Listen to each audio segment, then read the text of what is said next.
জিলহজ মাসের প্রথম 10 দিন এতটা ফজিলতপূর্ণ একটা দিন, এমন একটা গুরুত্বপূর্ণ সময়। এই সময় বান্দা দোয়া করতে দেরি হয়, বান্দার দোয়া আল্লাহ কবুল করতে দেরি হয় না। সুবহানাল্লাহ পড়বেন না সবাই? জিলহজ মাসের প্রথম 10 দিন আমরা কি কি আমল করব? এর কারণ হচ্ছে জিলহজ মাসের প্রথম 10 দিনের সিগনিফিকেন্স, ফজিলত অনেক বেশি বাড়িয়ে দিয়েছে একজন। তিনি কে? কোরআনে আসছে ওয়াল ফাজর ওয়া লায়ালিন আশর। আল্লাহ তাআলা এখানে কসম করেছেন ফজরের এবং 10টি রজনী। মুফাসসিরিন ইকরাম লিখেছেন এই 10 রজনীর দ্বারা উদ্দেশ্য হচ্ছে জিলহজ মাসের প্রথম 10 দিন। এবং হাদিসে আসছে এই 10 দিনের আমল আল্লাহ তাআলার কাছে সবচেয়ে প্রিয় আমল হিসেবে গ্রহণযোগ্য হয়। সুবহানাল্লাহ পড়েন আপনারা সবাই। আজকে আমরা অল্প সময়ে জিলহজ মাসের প্রথম 10 দিনের 7টা আমল নিয়ে কথা বলবো। বলেন সবাই কয়টা আমল? আমি খুবই ঠান্ডা মাথায় আমলগুলো বলার ট্রাই করছি, জাস্ট মেমোরাইজ করে নেবেন। এবং আমি শুরুতে দোয়া করছি আমি সহ সকলের জন্য আমাদের সবাইকে যেন এই প্রত্যেকটা আমল করার তৌফিক দান করে। পড়েন সবাই আমিন। 1 নম্বর আমল হচ্ছে জিলহজ মাসের প্রথম 10 দিন আমরা বেশি বেশি তাসবিহ পাঠ করব, তাহমিদ পাঠ করব, তাহলিল পাঠ করব, তাকবীর পাঠ করব। তাকবীর মানে হচ্ছে আল্লাহু আকবার, তাসবিহ মানে হচ্ছে সুবহানাল্লাহ, তাহমিদ মানে হচ্ছে আলহামদুলিল্লাহ, তাহলিল মানে হচ্ছে লা ইলাহা ইল্লাল্লাহ। এই 4টা জিকির যদি বেশি বেশি করেন, কোরআন কি বলছে? আল্লাহ তাআলা বলেন আলা বিযিকরিল্লাহি তাতমাইন্নুল কুলুব।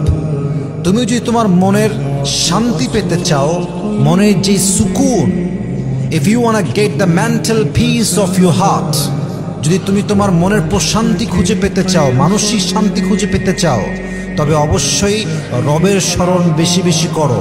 যে বান্দা রবের জিকির করে, রবকে স্মরণ করে, তার মনকে শান্ত করে দেয় একজন। বলেন সবাই তিনি কে? 2 নম্বর আমল জিলহজ মাসের প্রথম 10 দিন রোজা রাখা। এটা খুব গুরুত্বপূর্ণ একটি আমল এবং বিশেষ করে এই 9 দিনের রোজার মধ্যে সবচেয়ে গুরুত্বপূর্ণ রোজা হচ্ছে আরাফার দিনের রোজা। এবং এই রোজাটা এত বেশি গুরুত্বপূর্ণ যে এই দিনে যেই বান্দা রোজা রাখে আল্লাহ তার অতীতের এবং আগামীর 1 বছরের সব গুনাহ মাফ করে দেয়। সুবহানাল্লাহ পড়েন সবাই। 3 নাম্বার হচ্ছে হজ। খুব গুরুত্বপূর্ণ একটা আমল। যার অ্যাবিলিটি আছে, যার সামর্থ্য আছে, তাকে এই মাসে হজ করার আদেশ দিয়েছে একজন। তিনি কে? এটা আপনার ইমানের একটা বিশাল লম্বা জার্নির ব্যাপার। 4 নাম্বার কুরবানি। তবে কোরবানির ক্ষেত্রে মাথায় রাখতে হবে কোরবানি এমন একটা আমল যে আমলের ক্ষেত্রে অনেকে নিয়ত করে গোস্ত খাবো, আরামে সবসময় গোস্তের মধ্যে ডুবে থাকবো, ব্যাপারটা কিন্তু এরকম নয়। কত বড় গরু কুরবানি দিলেন, দ্যাটস নট অ্যাকসেপ্টেড। কত টাকার কুরবানি হলো, দ্যাটস নট অ্যাকসেপ্টেড। লা ইয়ানাল্লাহু লুহুমুহা ওয়ালা দিমাউহা ওয়ালাকিন ইয়ানালুহুত তাকওয়া মিনকুম। তোমাদের দাম, গরুর দাম, রক্ত, এগুলো কিছুই আল্লাহর দরবারে পৌঁছায় না। আল্লাহর দরবারে পৌঁছায় শুধুমাত্র তোমাদের অন্তরের তাকওয়া এবং আল্লাহর ভয়। ঠিক কিনা বলেন? অতএব গরুর গোস্ত আল্লাহর কাছে যাবে না এবং গরুর দাম কত, গরুর প্রাইস কত ছিল, ইটস নট অ্যাকসেপ্টেড। মূল হচ্ছে আপনার হৃদয়ের তাকওয়া, ভয় থাকতে হবে একজনের। তিনি কে? 4 নম্বর আমল হচ্ছে কোরবানি করা। 5 নম্বর সাপ্লিকেশন, বেশি বেশি দোয়া করা। জিলহজ মাসের প্রথম 10 দিন এতটা ফজিলতপূর্ণ একটা দিন, এমন একটা গুরুত্বপূর্ণ সময়। এই সময় বান্দা দোয়া করতে দেরি হয়, বান্দার দোয়া আল্লাহ কবুল করতে দেরি হয় না। সুবহানাল্লাহ পড়বেন না সবাই? আফজালুদ দোয়া, এই আরাফার দিনে যে দোয়াটা করা হয় এটা সর্বোত্তম দোয়া এবং এই দোয়াটা করার সঙ্গে সঙ্গে বান্দার দোয়া আল্লাহ কবুল করে নেন। সুবহানাল্লাহ পড়েন সবাই। 6 নম্বর নফল ইবাদত।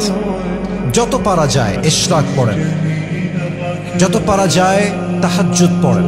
এই 10 দিন যত নফল নামাজ পড়বেন আপনার জীবনে বরকত দিবে একজন। বলেন সবাই তিনি কে? এবং হাদিসে আসছে, এটা খুবই সুন্দর একটা হাদিস, জিলহজ মাসের প্রথম 10 দিন যেই বান্দা নফল ইবাদত করে সময় কাটায় আল্লাহ তার জীবনটাকে রহমত দ্বারা ভরপুর করে দেয়। সুবহানাল্লাহ পড়েন সবাই। অতএব 6 নম্বর আমল হচ্ছে আমরা বেশি বেশি নফল ইবাদত করব, নামাজ পড়ব। 7 নম্বর, and that is the last one, final one, অবশ্যই জিলহজ মাসের প্রথম 10 দিন আমরা সবাই বেশি বেশি কোরআন তেলাওয়াত করব। কোরআন তেলাওয়াত এমন একটা দামি আমল, বান্দা যখন কোরআন তেলাওয়াত করে মনে হয় যে বান্দা দুনিয়াতে বসে বসে জাস্ট মুখ নাড়িয়ে নাড়িয়ে তেলাওয়াত করছে, বাট ব্যাপারটা এক্স্যাক্টলি এমন নয়। বান্দা যখন তেলাওয়াত করে বান্দা সরাসরি আল্লাহর সঙ্গে কথা বলতে শুরু করে দেয় সুবহানাল্লাহ পড়ার সময়। অতএব আমরা সকলেই ট্রাই করব আমাদের সোলকে, আত্মাকে শান্তি দেওয়ার জন্য এবং নিজেদের আমলকে আরও বেশি ডেভেলপ করার জন্য সবচেয়ে বেশি আমল করব আমরা এই 10 দিনে বেশি বেশি কোরআন তেলাওয়াত করবো। রাজি আছেন তো ইনশাআল্লাহ? আমি যে 7টা আমল বলেছি আল্লাহ তাআলা আমাদের সবাইকে এই 7টা আমল অনুযায়ী পরিপূর্ণরূপে অ্যাপ্লাই করার তৌফিক দান করুন। পড়েন সবাই আমিন। ওয়া আখির দাওয়ানা আলহামদুলিল্লাহি রাব্বিল আলামিন। আসসালামু আলাইকুম ওয়া রাহমাতুল্লাহি ওয়া বারাকাতুহু।